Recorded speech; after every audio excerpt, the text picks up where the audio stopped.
Assalamualaikum warahmatullahi wabarakatuh. Nama saya Salsa Nabila dari kelas 11 IPS 2. Saya akan menyampaikan resensi buku Tenggelamnya Kapal Vanderwyk. Saya membuat resensi ini untuk memenuhi tugas bahasa Indonesia. Nah, Tenggelamnya Kapal Vanderwyk ini karya Boy Hamka. Tahun terbit itu 2003, jumlah halaman 224 halaman. Penerbitnya ini namanya Bulan dan Bintang. Secara singkat isi dari buku tersebut. Nah, ceritanya itu tentang Hayati dan Zainuddin.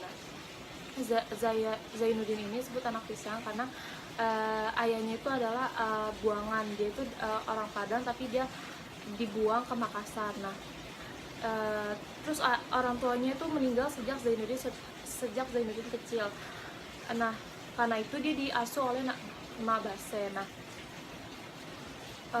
Oleh Mabase. Nah, dia meminta izin pada Mabase untuk pergi ke Padang karena dia penasaran sama Padang, dan dia juga ingin mendalami ilmu agama di Padang.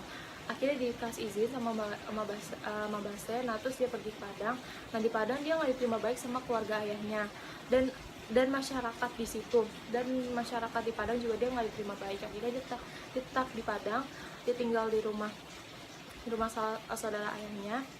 Ya udah, setelah itu dia ketemu sama Hayati. Singkat cerita, dia ketemu sama Hayati. Nah, semenjak dia ketemu Hayati, dia suka sama Hayati. Nah, terus hidupnya lebih berwarna lagi lah. Pokoknya dia lebih bahagia gitu, lebih senang. Terus dia kayak sering-sering kirim surat sama Hayati.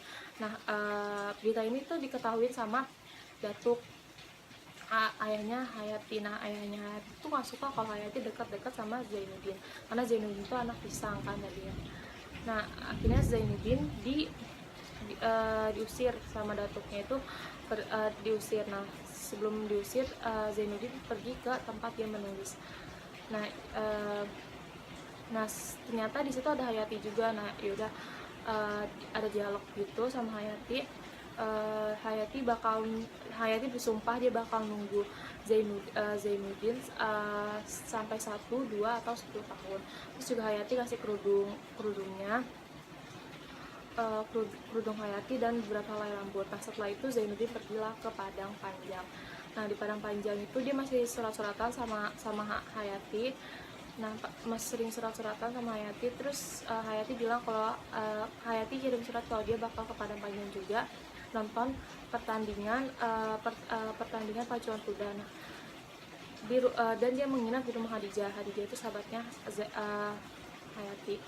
Itu selama pacuan kuda dia bakal Hayati dan Zainuddin bakal janjian ketemu. Nah, habis itu dia ketemu, tapi di situ Hayati pakaiannya tuh terbuka modern, sangat terbuka modern, terus ketat juga kan. Terus Zainuddin kayak, kok Hayati kayak gini pakaiannya. Terus akhirnya dia pulang ke rumah, dia kirim surat ke Hayati kalau dia tuh gak nyaman ya Hayati kayak gitu dan pengen Hayati gunain baju kurungnya lagi. Terus sambil menunggu suratnya dibalas, ternyata ada surat lagi dari Makassar. Nah, suratnya itu dari tetangga Zainuddin yang ada di Makassar, bukan dari Mabase. Karena dia nggak ada perasaan gak enak, akhirnya dia buka duluan surat yang dari Makassar. Nah, surat itu berisi tentang kematian Mabase, dan ada harta warisan Mabase itu ada 3.200 rupiah. Terus Zainuddin kayak nggak tahu lagi harus gimana, karena Mabase ini satu-satunya yang Zainuddin punya di dunia ini, saudara yang Zainuddin punya. Karena dia nggak tahu harus ngapain lagi, dia bilang dia udah selesai, dia mau bunuh diri kan, dia udah gantung tali. Akhirnya tapi dicegah sama mamanya Bang Muluk. Nah, ya udah, akhirnya mamanya Bang Muluk nasihatin untuk dikahin Hayati dengan uang 3.200 rupiah. Akhirnya Zainuddin kirim surat. Nah, di hari yang bersamaan ini Hayati dilamar juga sama Aziz, abangnya Hadijah. Nah, akhirnya ditemukan, akhirnya diterima adalah Aziz. Nah, karena Aziz itu bersuku artinya itu ayah ibunya Padang asli dan dia adalah anak orang kaya. Nah, sedangkan Zainuddin miskin dan dia tidak bersuku. ayahnya Padang, ibunya Makassar, jadi dibilangnya agak tak bersuku kayak gitu. Yaudah akhirnya dia minta penjelasan sama Hayati di suratnya. Terus tapi Hayati balas kalau emang itu tuh keinginan Hayati, tanpa paksaan dari orang lain. Tapi sebenarnya itu, keadaan sebenarnya itu tuh Hayati dijodohin sama Zainuddin. Nah setelah itu Zainuddin sakit, habis Zainuddin sakit 2 bulan, Bang Muluk ngomong kan, Bang Muluk bilang, Bang Muluk ini preman, dia bilang kayak, ngapain sih Bang, ngapain engku ini lemah sekali dengan perempuan kayak gitu. Ya udah, saya lihat engku pandai menulis hikayat, tulislah gitu kan. Terus akhirnya, yaudah saya akan menulis hikayat, saya akan pergi ke Surabaya. Terus akhirnya Bang Muluk minta ikut, akhirnya dia berdua pergi ke Surabaya nulis hikayat. Nah singkat cerita dia menulis hikayat, Zainuddin sukses di Surabaya. Nah terus dia juga bergabung di perkumpulan orang Padang yang ada di Surabaya. Nah di situ tuh dia juga membuat teater tentang salah satu hikayatnya yang terkenal. Nah dia ngundang Zainuddin ini ngundang Hayati dan Aziz untuk datang ke sana. Iya, jadi Hayati sama Zainuddin juga pindah ternyata ke Padang. Ke Hayati dan Zainuddin juga pindah ke Surabaya. Akhirnya mereka diundang datang. Terus setelah pertunjukan itu selesai, akhirnya Hayati kayak ngerasa kok ceritanya banyak kemiripan sama kisahnya dia. Terus dia agak bingung gitu kan. Nah setelah cerita itu selesai, Zainuddin muncul dari balik layar. Terus dia salamin semua tamu VIP-nya gitu kan lah misalnya. Terus sampai di Aziz, terus di Hayati. Terus Hayati kayak kaget banget gitu kan mukanya, tapi Zainuddin udah kayak biasa aja gitu. Nah Zainuddin ini, Aziz ini punya sikap itu nggak terpuji lah sih, suka mabok-mabokan, berjudi kayak gitu. Akhirnya banyak teman-teman di kantornya dia itu nggak suka sama sikapnya Aziz, dan buat rencana buat lengserin Aziz dari posisinya. Ya udah dibikin rencana. Nah untuk memenuhi kebutuhannya itu, semua perhiasan Hayati dijual, dan Zainuddin juga sering banget ngutang kemana aja.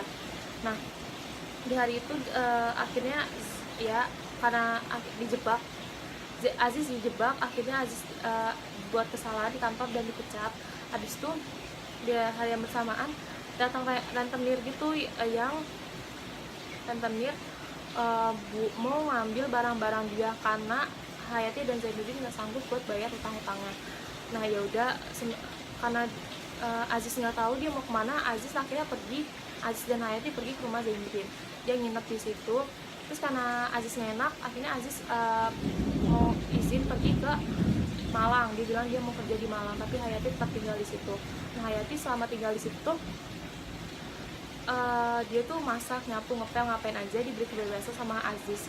Tapi Hayati ini nggak boleh pergi ke kamarnya Zainuddin.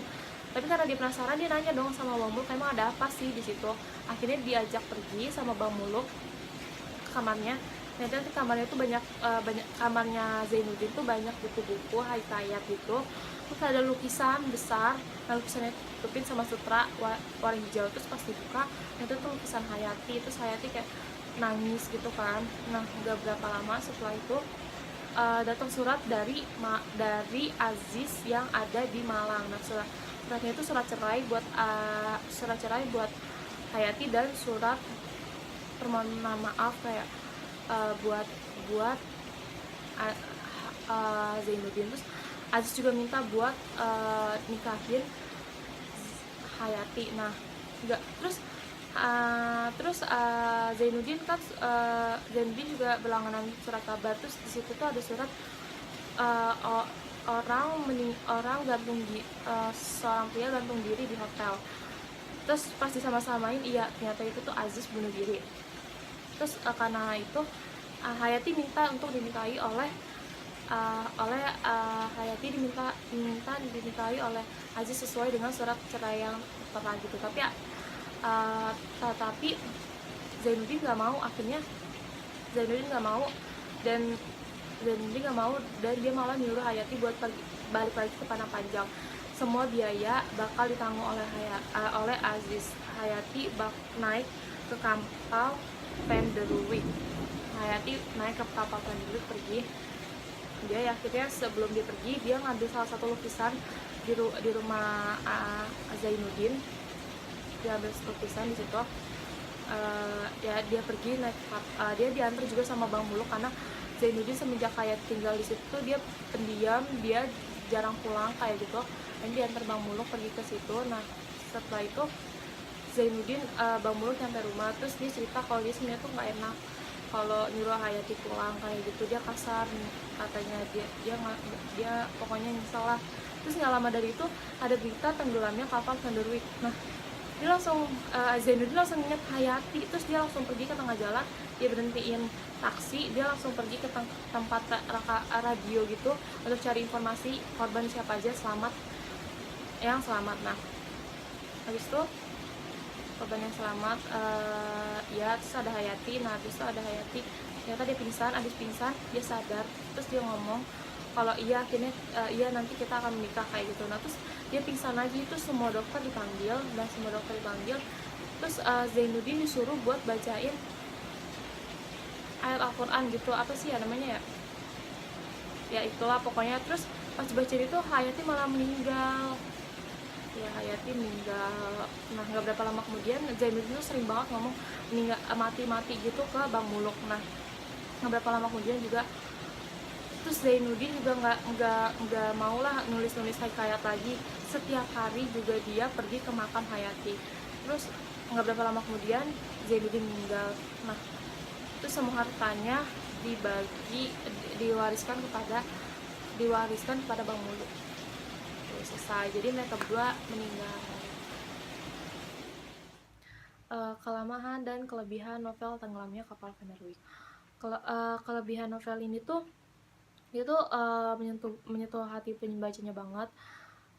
Ceritanya sedih, membuat terharu, pembaca juga jadi terbawa gitu, terbawa suasana emosi saat baca novel ini. Bagus deh pokoknya novelnya.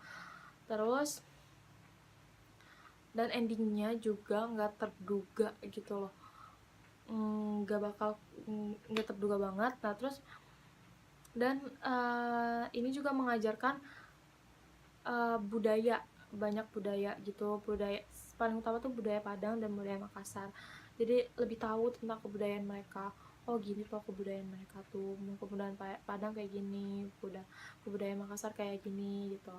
Terus juga ada juga amanat perilaku, salah satunya tuh selalu sabar kalau misalnya ditimpa cobaan dan selalu mengingat Tuhan. Terus kalau kelemahannya itu novelnya ini tuh menggunakan bahasa Padang dan bahasa Padang. Jadi dan setiap mereka ngobrol pakai bahasa Melayu gitu, nggak ada subtitlenya, nggak ada terjemahannya.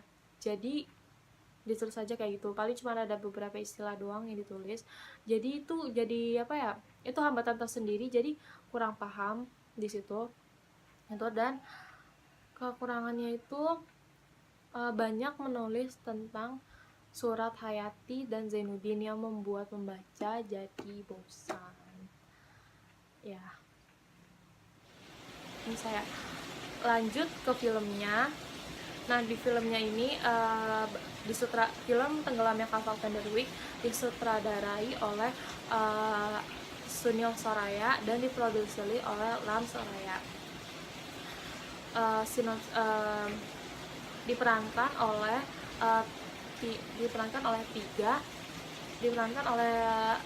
tiga bintang besar Indonesia, yaitu ada Pevita Pierce sebagai Hayati, Herjunot Ali sebagai Zainuddin, dan Reza Radian sebagai Aziz. Nah, ya sekian dari saya, kurang lebihnya mau dimaafkan. Wassalamualaikum warahmatullahi wabarakatuh.